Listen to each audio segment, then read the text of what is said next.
Femmes, soyez de même soumises à vos maris, afin que si quelques-uns n'obéissent point à la parole, ils soient gagnés sans parole par la conduite de leurs femmes, en voyant votre manière de vivre chaste et réservée.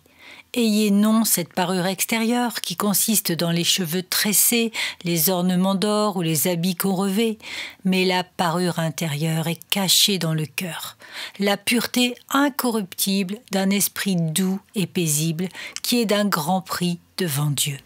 1 Pierre chapitre 3 versets 1 à 4. La soumission est un acte volontaire d'une personne envers son chef. Elle lui fait confiance, parce qu'elle sait qu'elle prendra toujours les bonnes décisions et saura mener les choses à leur terme. Le plus grand exemple de soumission est celui de Jésus envers son Père. Bien qu'étant Dieu lui-même, en tant qu'homme, il a obéi à son Père jusqu'au bout, même jusqu'à la croix, parce qu'il savait que son Père faisait ce qu'il y avait de mieux. Spirituellement, l'homme est le chef de la femme, mais il ne l'est en réalité que s'il est lui-même soumis à son chef, qui est Jésus. Il a pour rôle de conduire sa femme vers la sainteté. Mais bien souvent, malheureusement, l'homme abuse de son autorité, car il n'est pas soumis au Seigneur. Alors, comment doit se comporter l'épouse dans ce cas? Pierre nous en donne la réponse. Elle doit vivre d'une manière chaste et réservée. Le plus grand témoignage qu'un chrétien puisse apporter n'est pas dans ses discours, mais dans sa vie de tous les jours. L'amour, le respect et la sagesse d'une épouse sont des atouts précieux pour gagner le cœur d'un mari inconverti. C'est en Christ qu'elle trouve toutes ses vertus, parce qu'il vit en elle. Jésus a déposé cet amour dans son cœur et l'invite à lui réclamer la sagesse si elle en manque. Quant au respect, elle ne pourra vraiment l'avoir que lorsqu'elle comprendra que c'est uniquement par grâce qu'elle a été sauvée et qu'elle n'a rien fait pour cela. Son mari a besoin d'être touché à son tour, mais seul Dieu pourra agir, et il a très certainement décidé de le faire en se servant d'elle. C'est par elle que le Seigneur veut apporter son témoignage dans le foyer. La conduite de l'épouse est une arme redoutable contre les attaques de l'ennemi. Le diable ne veut pas que l'épouse aime son mari et se soumette à lui. Au contraire, il met tout en œuvre pour qu'elle se rebelle contre lui et le repousse.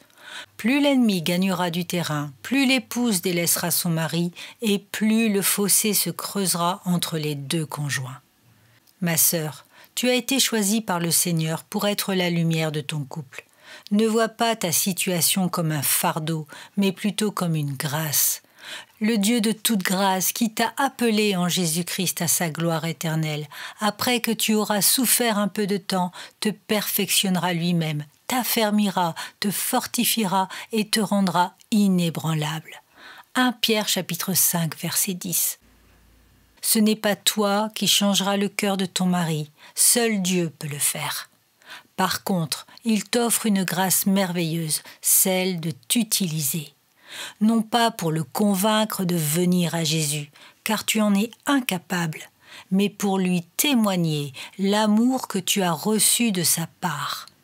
Et pour être, si cela t'est possible, une source de paix dans ton foyer. À travers toi, le Seigneur veut se révéler à ton mari. Voit-il Jésus en toi? Sent-il son amour et sa miséricorde?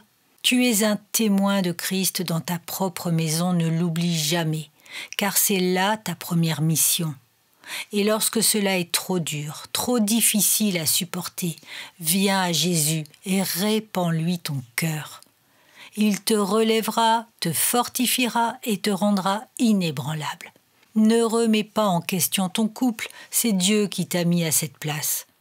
N'oublie jamais que c'est en te soumettant au Seigneur, c'est-à-dire en lui obéissant, que tu éloigneras de toi le malin. Le Seigneur te demande d'éclairer ta maison de sa présence. Le diable, lui, t'encourage au contraire à l'assombrir. Résiste-lui et il fuira loin de toi et loin de ton foyer. Crois-le, ne cherche pas à faire des choses pour Dieu, mais sois, tout simplement, sois une lumière, sois une source d'amour, et c'est ainsi que le Seigneur pourra agir. Dieu est tout-puissant, n'en doute jamais.